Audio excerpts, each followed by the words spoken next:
Hello everyone, this is Karan from IIT Delhi and I welcome all of you to my YouTube channel. In this video, we are going to continue with our IIT JAM free crash course series and we will be doing stereochemistry part 2. In the last lecture of stereochemistry, we have covered RS nomenclature, basically the configurations we have covered in the last lecture along the chiral center as well as along the chiral axis.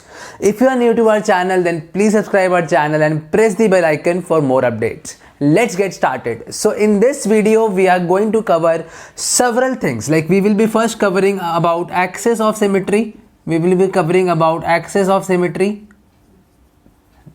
we will be going to relationship between the compounds. Not the relationship which you are thinking, not of girlfriend boyfriend, but relationship between the compounds. Okay. So, and the next thing which we will be covering is cis-trans isomerism, the one point which I have to tell here, and this all will be doing today. So starting with axis of symmetry.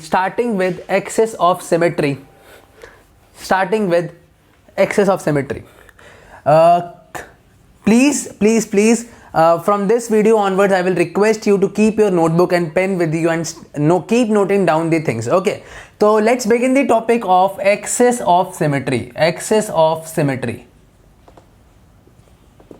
This is of two types. One is proper axis of symmetry. Second is improper axis of symmetry. Basically, if we have any molecule, say BF3, we know that it is sp2 hybridized and it is trigonal planar in geometry. So basically, there is one imaginary axis that if we rotate the molecule along this axis by 180 degree, we will be getting the same molecule. So we say that we have C2 axis of symmetry here. Because n is equal to 360 divided by theta. Okay, we say Cn axis of symmetry. I hope it is very clear to you. Now the most important point which I have to tell you is axis of symmetry has no relation with chirality. Note this point down. Axis of symmetry has no relation with chirality. So suppose if a question is that if axis of symmetry is present, the molecule can be chiral as well as the molecule can be non-chiral. I hope this point is clear to you.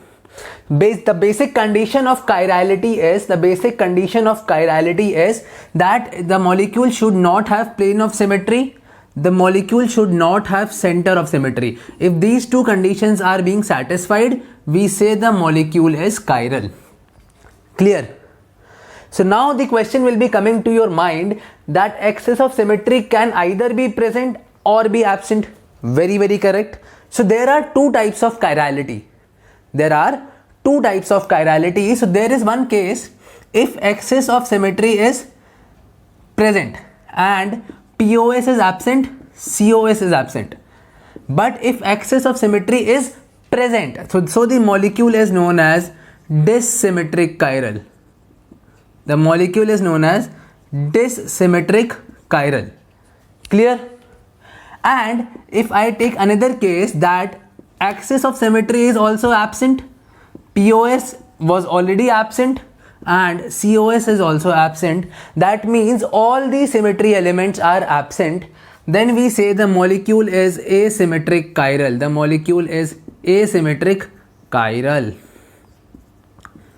I hope this point is very clear to you. Okay, now coming on to the next important point. If you have a system like allenes, that too even number of double bonds, so you know that the double bonds here are terminal valencies here are perpendicular. That means this is H, so this is Cl and this is planar. Okay, if the question comes, this is a JAM 2016 question, this is a JAM 2016 PYQ, that C2 axis is present or not. Okay, so always remember, if you have a Alin type of system, then you have to draw it in a cube format. You have to draw it in a cube format, and you will recognize that if you draw it in a cube format, you know tetrahedral is alternate positions, alternate corners of cube, alternate corners of cube. So you will recognize that it will contain C2 axis of symmetry. You will rotate by 180 degree and you will get the same molecule. Clear? I hope this point is also very clear to you.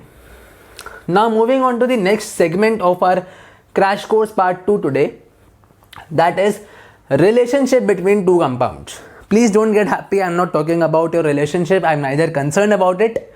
Okay, so just focus on your studies right now. So now coming on to relationship, कुछ लोग बहुत खुश हो गए होंगे, relationship between compounds. Okay, now if I consider this relationship between compounds, you will be given two compounds.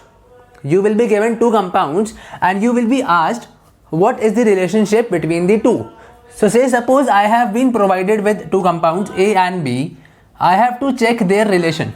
I have to check their relation, whether they are enantiomers, whether they are identical, whether they are diastereomers, whether they are structural isomers.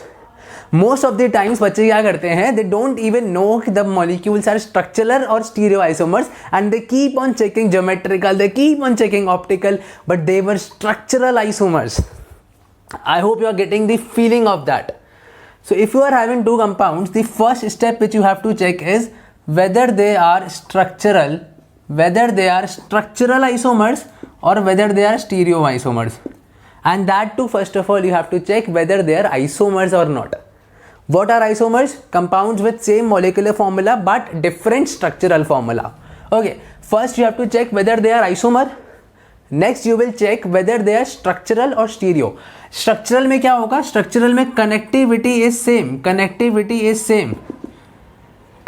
different. Structural में connectivity is different. Stereo में connectivity is same. So first you have to check this. Now, if they are stereoisomers, if you check and they are stereoisomers. So for stereoisomers, now you have to check. For stereoisomers, you have to check whether they are mirror image or not. Whether they are mirror image or not. Mirror image check करना तो आता होगा. Mirror लगाते हो, सामने image मिलती है. Clear? If they are mirror image, you have to check now 2 points again, that they have internal plane of symmetry or not.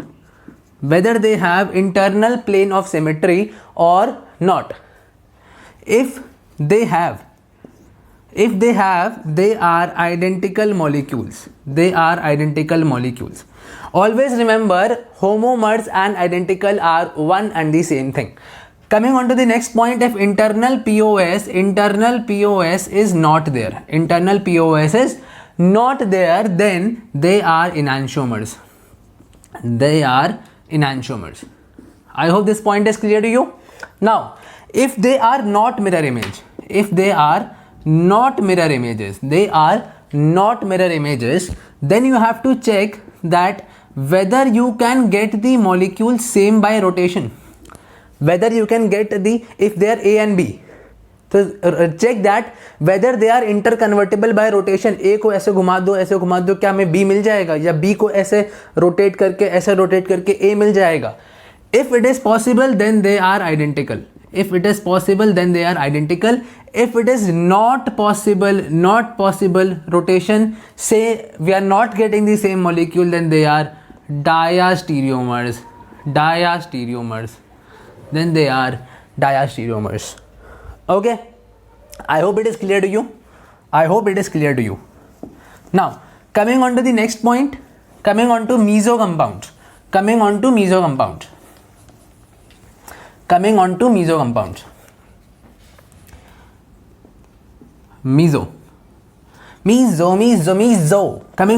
compounds. For the compound to be meso compound, two conditions are to be satisfied. Both conditions are to be satisfied. Always remember this. First condition is two chiral centers, at least two chiral centers. Secondly, at least, either POS or COS should be there. First thing, two chiral centers should be there. Secondly, POS or COS should be there. Both these conditions should be satisfied. Then only we will say that the compound is meso compound. I hope this is very, very clear to you. Secondly, relationship. Again, relationship. If say we have configuration of a compound as R, there are compounds A and B. If we have both the configurations as RR or we have SS, these are identical. Clear? If we have R here or S here, these are enantiomers. For diastereomers, we will have two chiral centers, then RR, or we will have SR. That is, one configuration changes and the other remains constant. This is diastereomers. This is not pia. Okay. Now, always remember one thing, that cis-trans isomerism is diastereomers. That is all geometrical isomers are diastereomers. 100% correct. But the reverse of this is not true. All diastereomers are never geometrical isomers. Keep this point in mind. This is very important. I hope feel aa rahi hogi aapko. Coming on to the next and the last point for the day. That if we have any cyclopropyl ring, suppose if we have any ring system, then geometrical isomers is possible like this. Okay, I'm not drawing any rocket or plane. This is Me, this is cis, this is trans. Okay, common sense. But if I say we have a double bond inside the ring, which is known as endocyclic alkenes, if we have endocyclic alkenes, okay, say suppose this double bond inside the ring, geometrical isomerism is not possible unless we have the ring size of greater than equal to 8. If we have the ring size of 8, then only the cis-trans isomerism is possible inside the ring. Okay, I hope all the points are very, very clear to you. We will finish stereochemistry crash course in part 3, next part later on. I hope you must have enjoyed the video. Please like the video, share the video and share it with all your friends, and keep subscribing and supporting the channel. Stay tuned with Chemistry with Karan. We will see you later in the next video. Thank you so much.